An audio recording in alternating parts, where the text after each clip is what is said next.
کرنی ہے. اگر کوئی لڑکی اس کا پیریڈ سائیکل چل رہا ہے تو آپ کو کیا لگتا ہے کہ اسلام میں تو ایسا کچھ نہیں ہے؟ آپ کا بلوغت کا مرحلہ چل رہا تھا نا 10 سال سے لے کے 11 12 پھر 18 سال تک, تو آپ سوچیں کہ آپ کے والد نے یا بھی پھر کسی بڑے نے انہوں نے آپ سے اس پہ بات کی؟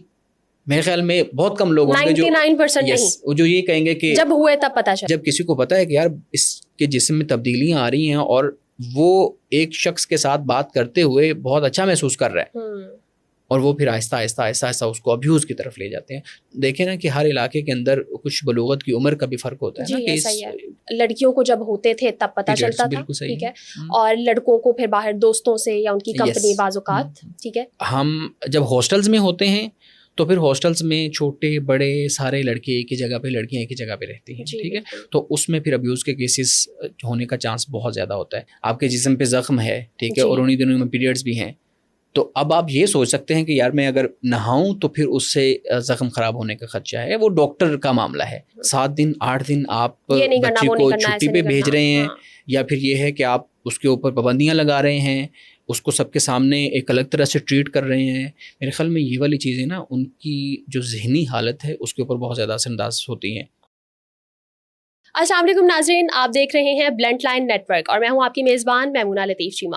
ناظرین, آج ہم ایک ایسے موضوع پر بات کرنے والے ہیں جو کہ ایک ٹیبو سمجھا جاتا ہے اور عام طور پر اس معاشرے میں اس پر بات نہیں ہوتی, اور وہ کیا ہے یہ آپ اگر ہمارا پوڈ کاسٹ آخر تک دیکھیں گے تو آپ کو سمجھ میں آئے گا. اور آج اس ٹیبو پر بات کرنے کے لیے ہمیں جس شخصیت نے جوائن کیا ہے ان کا ایک وسیع تجربہ ہے. SRHR ایکٹیوسٹ ہیں, سیکچول اینڈ ریپروڈکٹیو رائٹس پر ان کا کام ہے. اس کے علاوہ ریسرچر بھی ہیں, ایجوکیٹر بھی ہیں. ہمارے ساتھ موجود ہیں محمد شعیب رضا. السلام علیکم. وعلیکم السلام. السلام علیکم جی. وعلیکم السلام, کیسے ہیں آپ؟ الحمدللہ, آپ ٹھیک ہیں؟ میں بالکل ٹھیک ہوں. سب سے پہلے بلنٹ لائن نیٹ ورک میں خوش آمدید. Thank you so much, thank you so much. اچھا شعیب, آپ کا ایک وسیع تجربہ ہے, مینسٹریشن کے حوالے سے آپ کا کام ہے بہت زیادہ.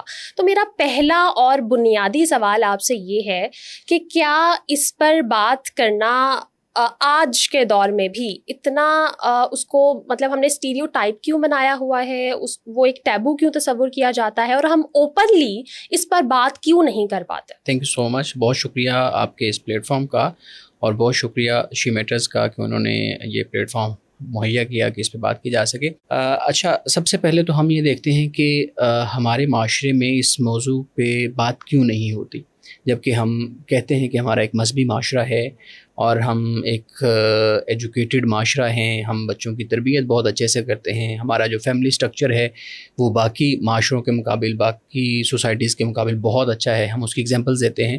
لیکن وہ بنیادی چیزیں جو ایک معاشرے کی بنیاد ہوتی ہیں ان کو ہم چھوڑ دیتے ہیں. جس موضوع کی آپ بات کر رہی ہیں, اگر ہم اس کو سٹیپ بائی سٹیپ دیکھیں, پہلے قرآن کریم سے, پھر احادیث سے, پھر ہم دیکھتے ہیں کہ ہمارے ہاں جو مذہبی لٹریچر موجود ہے یا علمی مواد موجود ہے اس کے اندر اس پہ کیا بات ہو رہی ہے. قرآن کریم کی اگر ہم بات کریں تو قرآن کریم نے اس موضوع پہ واضح طور پہ بات کی ہے, طہارت پہ بات کی ہے. ایون آپ اگر قرآن کریم کو پڑھیں تو متعدد جگہ پہ قرآن کریم نے لفظ حیض استعمال کیا ہوا ہے, جس کو ہم مینسٹریشن یا کسی بھی لفظ سے تعبیر کر سکتے ہیں. واضح طور پہ کہا گیا ہے کہ یسألونک عن المحیض, یہ تم سے پوچھتے ہیں, یعنی اے رسول صلی اللہ علیہ وسلم یہ آپ سے پوچھتے ہیں حیض کے بارے میں, تو ان کو ہی بتا دو. پر اسی طریقے سے ایک جگہ پہ خواتین کی عدت بیان کرتے ہوئے حیض کا لفظ استعمال ہوا, پھر ایک دوسری جگہ پہ اسی طرح سے عدت بیان کرتے ہوئے حیض کا لفظ استعمال ہوا. اور اگر ہم حیض کے علاوہ دیکھیں تو طہارت کا جو معاملہ ہے قرآن کریم میں واضح طور پہ بتا دیا ہے. پھر اسی طریقے سے آپس کے ریلیشن شپ کی جب بات آتی ہے, ہسبینڈ وائف کے ریلیشن شپ کی بات آتی ہے, اس کو بہت واضح طریقے سے بتا دیا ہے کہ کس طرح کا ہونا چاہیے, اس میں کیا کیا بنیادی چیزیں ہیں. تو قرآن نے تو اوورآل اس کو بتا دیا. اور پھر جب ہم احادیث مبارکہ دیکھتے ہیں, رسول اللہ صلی اللہ علیہ وسلم کی احادیث پڑھتے ہیں, سنتے ہیں, تو اس میں بھی واضح طور پہ یہ چیزیں موجود ہیں. ایون خواتین خود رسول اللہ صلی اللہ علیہ وسلم کے پاس آ کے موضوعات پہ گفتگو کرتی تھیں. حیض کے موضوع پہ گفتگو ہو رہی ہے, نفاس کے موضوع پہ گفتگو ہو رہی ہے, اور حضرت عائشہ صدیقہ رضی اللہ تعالیٰ عنہ کی ایک وہ روایت ان سے منسوب کی جاتی ہے کہ آپ بیان کرتی ہیں کہ انصار کی خواتین کی وہ تعریف کر رہی تھیں. انصار کی خواتین اتنی بہادر اور اتنی اچھی ہیں کہ وہ ایسے موضوعات پہ بھی حیا اور شرم محسوس نہیں کرتی جس پہ ہم لوگوں کو شرم محسوس ہوتی ہے. یعنی ایک حدیث کا مفہوم ہے اس طرح سے, اس کو بہادری سے جوڑا گیا ہے نا, کہ آپ جب علم حاصل کر رہے ہوتے ہیں تو پھر آپ واضح طور پہ چیزوں کو پوچھ رہے ہوتے ہیں، پھر آپ وہ شرم اور حیا اور اس طرح کی جو چیزیں ہیں ان کو درمیان میں نہیں لے کے آتے. اسی طریقے سے خواتین، میں نے آپ کو بتایا کہ آتی رسول اللہ سے سوال کرتی ہیں، آپ اس کا جواب دے دیتے. اب آ جاتے ہیں ہم اپنی فقہ کی کتابوں اور جو ہمارا علمی مواد ہے اس کی طرف. ہم دیکھتے ہیں کہ اگر ہم مدارس کی بات کریں تو مدارس میں جب فقہ پڑھائی جاتی ہے تو سب سے پہلا جو چیپٹر ہوتا ہے وہ کتاب الطہارہ ہوتا ہے. مثال کے طور پہ آپ نے عبادت کرنی ہے نا، نماز پڑھنی ہے یا کوئی بھی عبادت کرنی ہے، تو آپ کو پہلے پاکیزگی طہارت کی طرف جانا پڑے گا. اور پاکیزگی طہارت کی جب ہم بات کرتے ہیں تو ہم اسی موضوع کی ابتدا کر رہے ہوتے ہیں کہ آپ نے جسم کو کیسے پاک رکھنا ہے، آپ نے اپنی روح کو کیسے پاک رکھنا ہے تاکہ آپ اس عبادت کے قابل ہو سکیں. اسی طریقے سے ہم دیکھیں کہ جو فقہ کی بکس ہیں، کتابیں ہیں، اس کے اندر پورے ابواب ہیں. کتاب الحیض کا پورا باب ہے جس کے اندر ہر چیز لکھی ہوئی ہے، ہر چیز واضح طور پہ بیان کر دی گئی ہے. اگر یہ ساری چیزیں موجود ہیں تو پھر سوال یہ ہوتا ہے کہ ہمارے ہاں اس پہ بات کیوں نہیں ہوتی. اگرچہ میں نے شروع میں کہا نا کہ ہم اپنے آپ کو ایک مذہبی معاشرہ تعبیر کرتے ہیں، لیکن اس کے باوجود ہم اتنے اہم موضوعات پہ گفتگو کرنا ہی نہیں چاہتے. مذہب میں تو ہے کہ آپ بات کر واضح طور پہ بتایا ہوا ہے نا، جیسے میں نے آپ کے سامنے بیان کیا. تو میرے خیال میں اس کو ہم تھوڑا سا مذہبی جو روایات ہیں ان سے اگر لنک کر کے دیکھیں نا تو سوال واضح ہو جاتا ہے کہ مذہب کے اندر مسئلہ نہیں ہے بلکہ معاشرہ جو ہے اس کے اندر کو مسئلہ ہے. وہاں پہ اس چیز پہ گفتگو نہیں ہوتی. ہمیں اب اس معاشرے کے اوپر کام کرنا ہے جہاں پہ ساری چیزیں موجود ہیں لیکن اس چیز کے اوپر گفتگو ہوتی ہی نہیں. یعنی اسلام میں ممانعت نہیں ہے اس موضوع پر بات کرنے میں. اور شعیب صاحب یہ بھی بتائیے کہ آپ کا چونکہ ایک اس حوالے سے تجربہ بھی ہے اور آپ نے درس نظامی کا کورس بھی کر رکھا ہے اور ماشاءاللہ سے آپ عالم ہیں اور مدارس کے طلباء کے ساتھ بھی آپ کی اکثر جو ہے وہ نشست ہوتی ہے اور آپ ان کو بھی بتاتے ہیں، تربیت دیتے ہیں. تو ہمارے ہاں یہ جو ایک کانسیپٹ ہے جی، باپ کے سامنے بات نہیں کرنی، بھائی کے سامنے بات نہیں کرنی. اگر کوئی لڑکی اس کا پیریڈ سائیکل چل رہا ہے تو وہ تھوڑا سا ایک وہ شرم والا ایلیمنٹ بھی آ جاتا ہے اور پھر باپ اور بھائی سے چیزیں ڈسکس نہیں ہوتی اور ان سے چھپایا جاتا ہے. یعنی ماں کو پتا ہے چاہے گھر میں کہ میری بیٹی کو پیریڈز ہے اس ٹائم پر یا ان دنوں میں، بہن کو پتا ہے، لیکن باپ اور بھائی کو اور مائیں بھی منع کر رہی ہوتی ہیں ہمارے یہاں نہ بتائیں. تو آپ کو کیا لگتا ہے کہ اسلام میں تو ایسا کچھ نہیں ہے؟ آپ نے پہلے ذکر کیا، تو پھر اس کی وجہ کیا ہے؟ اب دیکھیں ہمارے ہاں تو آپ نے کہا نا کہ ماں کو یا بہن کو پتا ہوتا ہے. مجھے تو لگتا ہے کہ کئی گھرانے ایسے ہیں جہاں پہ یہ چیزیں ماں باپ کے ساتھ بھی شیئر نہیں کی جاتی.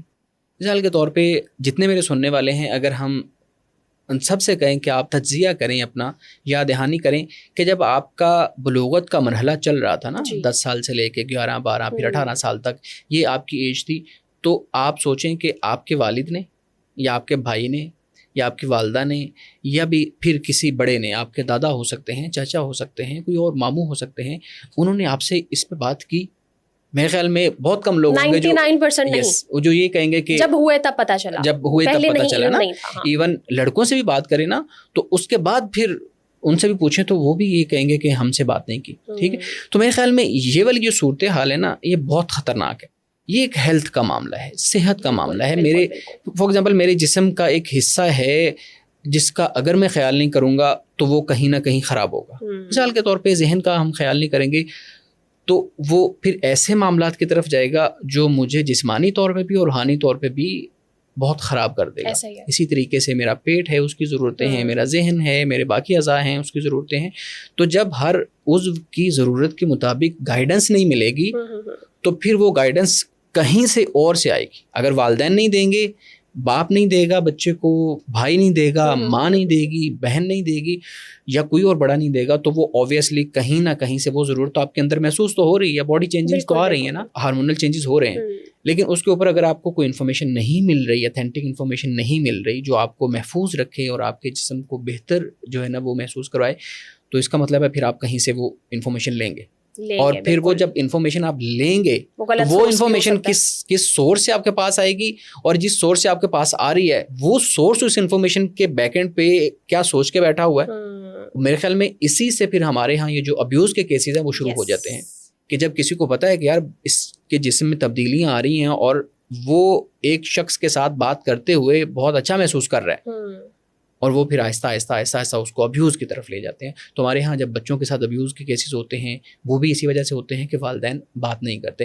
تو میرے خیال میں والد کو، بھائی کو یا کسی بھی بڑے کو خود اس چیز پہ انیشیٹو لینا پڑے گا کہ یس اب ہمارا بیٹا یا ہماری بیٹی 12 سال کی 10 سال کی عمر کو پہنچ گئی ہے, یا آپ دیکھیں نا کہ ہر علاقے کے اندر کچھ بلوغت کی عمر کا بھی فرق ہوتا ہے نا, کہ ویری کرتا ہے نا, تو آپ اس عمر کے مطابق دیکھیں کہ یس اب ان کو ہم نے انفارمیشن دینی ہے, پہلے سے دینی ہے, تاکہ جب ان کے جسم میں تبدیلی ہو تو وہ اس سے خوف محسوس نہ کریں اور وہ اس سے ڈر نہ جائیں کہ یہ ہمارے ساتھ ہو کیا رہا ہے. خاص طور پریشان ہو جاتے ہیں, خاص طور پہ جب ہم مینسٹریشن کی بات کرتے ہیں تو ہمارے ہاں بچیوں کو بیٹیوں کو پتہ نہیں ہوتا نا ان چیزوں کا, تو وہ بہت ڈر جاتی ہیں. کبھی کوئی اسکول میں ہے تو اس کو پیریڈز اگر ہو گئے ہیں تو اس کے لیے بڑا مشکل ہوتا ہے کہ اب سارے اسکول کے سامنے پتہ نہیں ہے ہو کیا گیا ہے نا, اس کو بیماری سمجھ رہے ہوتے ہیں, شاید اس کو کوئی اور چیز سمجھ رہے ہوتے ہیں. تو جب ان کو یہ انفارمیشن نہیں ہوگی تو وہ ٹراما جو ہے نا وہ پھر اس کے اندر جو ہے نا وہ رہ جائے گا, اس کی وجہ سے پھر بہت سے مسائل پیدا ہوتے ہیں. میرے خیال میں والد کو اور والدہ کو اس پر لے لینا چاہیے کہ آپ ڈیسائیڈ کریں گھر میں بیٹھ کے. مثال کے طور پہ والد یہ ڈیسائیڈ کر لیتا ہے کہ اب میں بات کروں گا, یا والدہ یہ ڈیسائیڈ کر لیتی ہے کہ جی میں بات کروں گی, بیٹے سے بھی اور بیٹی سے. میں آپ کے ساتھ ایک ایگزامپل شیئر کروں گا. جی ہم پچھلے دنوں ایک ورک شاپ میں تھے, تو وہاں پہ ایک ہمارے دوست ہیں, وہ ایک ورک شاپ کو وہ ایک آرگنائزیشن کو چلا رہے ہیں. تو وہ بتا رہے تھے کہ جب میری بیٹی اب اس عمر کو پہنچی تو میں اور میری جو وائف ہیں, اہلیہ ہیں, وہ ہم بیٹھے کہ اب ہم بات کریں کہ اس کو ہم نے کیسے چیزیں بتانی ہے نا, اب اس ایج کو پہنچ گئی ہے. تو ان کا کہنا تھا کہ پھر ہمارے ہاں یہ ڈیسائیڈ ہوا کہ جو باپ ہے وہ بیٹی کے ساتھ اس چیز پہ مینسٹریشن پہ گفتگو کرے گا, کیونکہ ماں تو کسی نہ کسی حد تک گفتگو کر لیتی ہے, لیکن باپ کے ساتھ اگر آپ کا کنیکشن نہیں بنا تو وہ پھر آفٹر میرج اور اس طرح سے جو ہمارے ہاں مسائل ہوتے ہیں نا, اس میں بھی باپ سے بیٹیاں ڈرتی رہتی ہیں کہ اب باپ کیا کہے گا, پتہ نہیں گیپ رہے گا. تو انہوں نے بڑی مزے کی اگزامپل شیئر کی کہ انہوں نے کہا کہ ہم نے سوچا یہ کہ ہم ایک کو گفٹ لے کے آتے ہیں, ایک بہت اچھا گفٹ لے کے آئیں گے, اور جس دن ہماری بیٹی کو پیریڈس ہوں گے ہم اس کو وہ گفٹ دیں گے اور اس کو بتائیں گے کہ یہ کوئی بری چیز نہیں ہے. اب تم اس ایج میں آ گئی ہو کہ جس کو سمجھداری والی ایج کہا جاتا ہے, یو آر میچور ناؤ نا, آپ کی عبادات ہیں, آپ کی ذمہ داریاں ہیں گھر کی یا باقی, اور کل کو اگر آپ نے شادی کرنی ہے تو اب اس کا شادی سے کیا تعلق, مطلب وہ ساری چیزیں وہ خود بیان کر رہے ہیں. تو میرے خیال میں یہ ہمارے لیے بہت بڑی اگزامپل ہے کہ ہم اپنی بچیوں کے ساتھ, بیٹیوں کے ساتھ اور بچوں کے ساتھ اس چیز پہ بات کریں. اچھا, بہت خوبصورت مثال دی ہے آپ نے. اچھا یہ بھی بتائیے, جیسے آپ نے ذکر کیا کہ والدین کو بچوں کو بتانا چاہیے, اگر والدین بچوں کو نہیں بتاتے تو پہلے دور میں تو یہ ہوتا تھا کہ لڑکیوں کو جب ہوتے تھے تب پتہ چلتا تھا, ٹھیک ہے, اور لڑکوں کو پھر باہر دوستوں سے یا ان کی کمپنی بعض اوقات, ٹھیک ہے. اس کا کیا نقصان ہو سکتا ہے؟ پلس آج کے دور کی جب ہم بات کرتے ہیں تو بہت سارے بچے اور بچیاں, کیونکہ اے آئی کا دور ہے, انٹرنیٹ کا دور ہے, تو چیٹ جی پی ٹی سے اگر آپ آرٹیفیشیل انٹیلیجنس سے یہ چیزیں پوچھ رہے ہیں, وہاں سے آپ کو جواب مل رہے ہیں, تو کیا وہ ٹھیک ہے سورس یا نہیں؟ اب دیکھیں, جو پہلی آپ نے بات کی ہے کہ اگر پہلے یہ انفارمیشن نہیں تھی تو اوبیسلی لڑکوں کو باہر سے کہیں سے پتہ چلتا تھا, اپنے دوستوں سے, سینئر سے, اس طرح سے. لڑکیوں کو بھی کہیں نہ کہیں سے پتہ چلتا تھا, ٹھیک ہے. تو اس میں ابیوز کے کیسز ہمارے یہاں بھی بڑھتے تھے, کیونکہ ہم جب ہاسٹلز میں ہوتے ہیں تو پھر ہاسٹلز میں چھوٹے بڑے سارے لڑکے ایک ہی جگہ پہ, لڑکیاں ایک ہی جگہ پہ رہتی ہیں, ٹھیک ہے. تو اس میں پھر ابیوز کے کیسز ہونے کا چانس بہت زیادہ ہوتا ہے. تو اس وجہ سے ہمارے یہاں بہت زیادہ کیسز ہوئے بھی ہم دیکھتے ہیں. اور جب آج کے دور کی اگر ہم بات کریں تو آپ کو لگتا ہے کہ ہر وہ انفارمیشن جو انٹرنیٹ پہ پڑی ہوئی ہے وہ ٹھیک ہے؟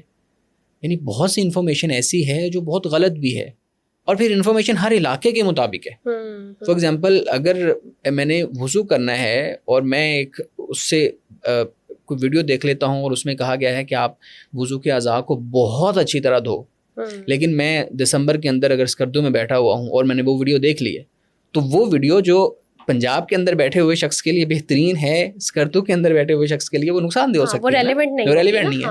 تو اسی طرح سے جتنی بھی انفارمیشن یہاں پڑی ہوئی ہے نا انٹرنیٹ کے اوپر یا مختلف سورسز کے اوپر, وہ کس کو پتہ ہے کہ وہ میرے علاقے اور میری ایج اور میرے خاص طور پہ جس ایریا میں رہ رہا ہوں اس کے مطابق ہے, یا جو میرا ایشو ہے اس کے مطابق ہے. مثال کے طور پہ آپ ڈاکٹر کے پاس جاتے ہیں, ڈاکٹر بھی آپ کو کہتا ہے کہ ہر چیز چیٹ جی پی ٹی سے نہ دیکھا کرو نا. چیٹ جی پی ٹی آپ کو بتاتا ہے کہ یہ تو ٹیسٹ آپ کا اس طرح کا آ گیا, اب اس سے تو یہ مسئلہ ہو سکتا ہے, اس سے پھر کینسر ہو سکتا ہے, تو آپ الٹیمیٹلی کینسر پہ پہنچ جاتے ہیں کہ یار اب مجھے تو کینسر ہو گیا. تو یہ والی جو چیز ہے میرے خیال میں یہ بہت خطرناک ہو سکتی ہے. بہترین طریقہ کیا ہے کہ آپ اپنے جو قابل اعتماد لوگ ہیں, آپ کے والدین ہیں, آپ کے اقربا ہیں, مثال وہ اقربا جو سیف ہیں. ہمارے ہاں تو یہ والے کیسز بھی آتے ہیں کہ ہمارے رشتہ دار ہی, قریبی لوگ ہی ابیوز والے معاملات کے اندر انوالو ہوتے ہیں. یا پھر یہ ہے کہ آپ اپنے کسی تعلیمی ادارے میں ہیں تو اپنے ٹیچر سے بات کریں, ٹھیک ہے, اپنے کسی بڑے سے بات کریں. اچھا یہ بھی بتائیے کہ کچھ ہمارے علاقے ایسے ہوتے ہیں جہاں پر یہ سمجھا جاتا ہے، اور ظاہر ہے کہ یہ چیز بھی، انفارمیشن بھی ہمارے آباء و اجداد سے آئی ہم تک، کہ جو پیریڈز ہیں خاص طور پر لڑکی کی جب ہم بات کرتے ہیں تو یہ کوئی سزا ہے، یہ کوئی ایسی چیز ہے. اور پھر کچھ جگہیں ایسے بھی ہیں، پرانے زمانے میں تو یہ چیز زیادہ تھی، اب باقی تھوڑی کم ہو گئی ہے، کہ لڑکیوں کو ان دنوں میں جو ہے وہ ایک الگ کمرے میں رکھا جاتا تھا، الگ جگہ پر رکھا جاتا تھا، اور کہا جاتا تھا تم نے باقی گھر والے برتن استعمال نہیں کرنے. وہ برتن اسپیسیفک ہوتے تھے کہ ان دنوں کے لیے یہ ہے. تو وہ چیز لڑکیوں کی ذہنی صحت کو کتنا متاثر کر سکتی ہے؟ اب دیکھیں، اگر ہم مذہب کی بات کریں تو مذہب تو ان چیزوں کی مذمت کرتا ہے. مثال کے طور پہ میں آپ کے سامنے ایک حدیث کا مفہوم میں آپ کے سامنے بیان کرتا ہوں. حضرت عائشہ صدیقہ بیان کرتی ہیں کہ میں جب پیریڈز کے دنوں میں ہوتی تھی، حیض کے دنوں میں، تو میں جس برتن سے پانی پیتی تھی اسی برتن سے پھر رسول اللہ پانی پیتے تھے، اور رسول اللہ پھر دیکھتے تھے کہ جہاں سے عائشہ نے پانی پیا رضی اللہ تعالیٰ، وہاں سے ہی میں پانی پیوں. اب آپ دیکھیں کہ وہ جو چیز ہے کہ الگ کر دیں اور پھر اس کو دور کر دیں اور پھر وہ بالکل آئسولیشن میں لے جائیں، یہ والی چیز تو ہمیں کہیں بھی نظر نہیں آتی نا. بلکہ آپ دیکھیں مذہب نے تو آپ کو ریسٹ دی ہے نا، آپ نماز نہیں پڑھ سکتے نا 5-7 دن جتنے بھی دن ہیں، آپ اس ریسٹ میں ہوتے ہیں، ٹھیک ہے. اور روزے میں بھی آپ کو ریسٹ دی ہوئی ہے کہ یس ان دنوں میں چھوڑیں اور کسی دوسرے وقت میں آپ اس کو نا وہ پورا کریں. تو میرے خیال میں یہ والی جو چیز ہے نا کہ آپ دور کر دیں یا پھر الگ ہو جائیں یا پھر اس چیز پہ بات ہی نہیں کرنی، یا پھر جو ہے نا وہ آپ کھانا نہیں بنا سکتے، آپ قریب نہیں بیٹھ سکتے، میرے خیال میں یہ والی ساری جو چیزیں ہیں یہ بہت غلط طرح سے ہمارے ہاں معاشرے کے اندر پھیلی ہوئی ہیں. اور ہمارے مذہبی طبقے کو، چونکہ یہ مذہبی اس کے ساتھ لنک کر رہی ہوتی ہے نا، تو مذہبی طبقے کو اس پہ بات کرنا ان کے لیے میرے خیال میں یہ ذمہ داری ہو جاتی ہے کہ وہ ان متس کو، اس طرح کے ٹیبوز کے اوپر بات کریں اور لوگوں کو بتائیں کہ ایسی کوئی چیز نہیں ہے. ہر وہ معاملہ جو آپ کے جسم کے ساتھ ہو رہا ہے وہ نیچرل ہے، وہ خدا کی طرف سے ہے، اس کو آپ الگ سے نہ سمجھیں. اور اگر ایسا نہیں ہوتا تو پھر ہماری جو بچیاں ہیں، بیٹیاں ہیں، بہنیں ہیں، وہ اس ٹراما میں چلی جاتی ہیں، ان کی پھر مینٹل جو کنڈیشن ہے وہ اس طرح سے نہیں رہتی، اور پھر میرے خیال میں اس طرح کی جو چیزیں ہیں نا وہ پھر لمبا عرصہ ان کے ساتھ جڑ جاتی ہیں، جس کی وجہ سے ان کی پھر جو پوری لائف ہے وہ متاثر ہوتی ہے. تو میرے خیال میں ہمارے مذہبی طبقے کو، اور خاص طور پہ جو ہمارے ایجوکیٹڈ لوگ ہیں، ان کو اس پہ بات کرنے کی ضرورت ہے. اچھا آپ نے ذکر کیا کہ جیسے اسلام نے تو ہمیں اتنی آسانی ہے ہمارے دین میں کہ پیریڈز کے دنوں میں لڑکی نماز نہیں پڑھے، بالکل اس کو چھوٹ ہے، اور رمضان میں وہ روزے جو ہے وہ ان دنوں میں نہیں رکھے، اور بعد میں اس کی جو وہ ادائیگی ہے وہ ہو جائے گی. اب روزوں میں ہمارے ہاں تو عام طور پر ایسا ہوتا ہے کہ اگر کوئی لڑکی پیریڈز کے دنوں سے گزر رہی ہے تو وہ گھر میں ایک یہ ہوتا ہے جی اچھا تمہاری تو روزوں کی چھٹی ہے نا، تم کام کرو، صبح اٹھو بھی کام بھی کرو اور سب کے ساتھ زیادہ کام کرو کیونکہ تم نے روزہ نہیں رکھا. لیکن اسلام نے تو ہمیں ایک ریلیف دی ہے، تو اس حوالے سے آپ کیا کہیں گے؟